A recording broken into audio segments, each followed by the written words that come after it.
Canon PowerShot G1 X delivers excellent photo quality and a nice shooting design.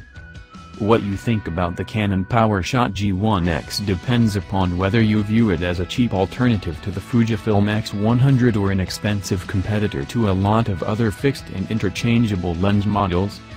That's because the price of the camera sets it apart from the crowd as much as the large-ish sensor does.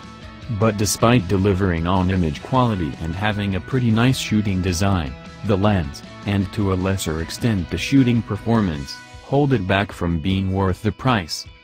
The camera gets high marks for photo quality, though it's not significantly better than lower-priced ILCs like the Olympus EPL3 or the Sony Alpha X5N.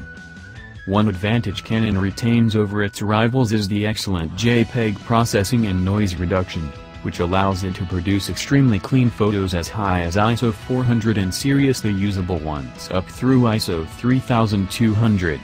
Color and exposure look great as well. The lens has good center sharpness, but not the greatest edge sharpness. Movies look fine for casual shooting, decent sharpness and exposure with minimal rolling shutter, but quite a bit of aliasing, jaggies, and a relatively narrow tonal range.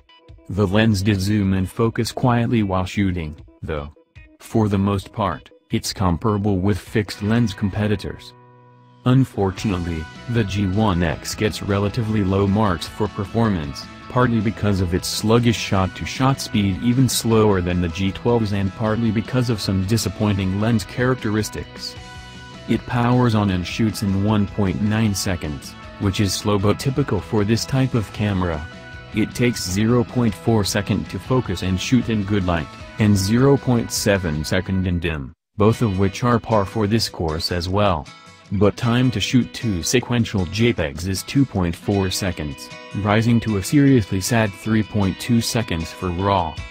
I suspect this lag is because of poor buffer management, since it seems like the camera won't even attempt to focus for the second shot until it's cleared. That might explain why the flash shot-to-shot time is faster than RAW, at 2.8 seconds. Its continuous shooting speed sags as well at 2 FPS. But this isn't really a camera you'd want to burst with. That said, the camera didn't feel as sluggish to shoot with as the data would imply. Perhaps I didn't notice because I spent a disproportionate amount of time dealing with the small aperture lens and its bizarre focusing distance constraints.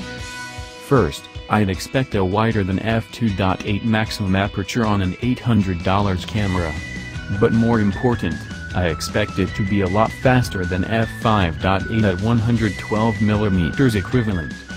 Not only does that compare poorly with similar focal ranges on the less expensive XZ1 and Fujifilm X10, but it's worse in practice. It's only f2.8 at 28mm. By 31.5mm it's jumped to f3.2. Here's the progression of maximum apertures available at the crossover focal lengths.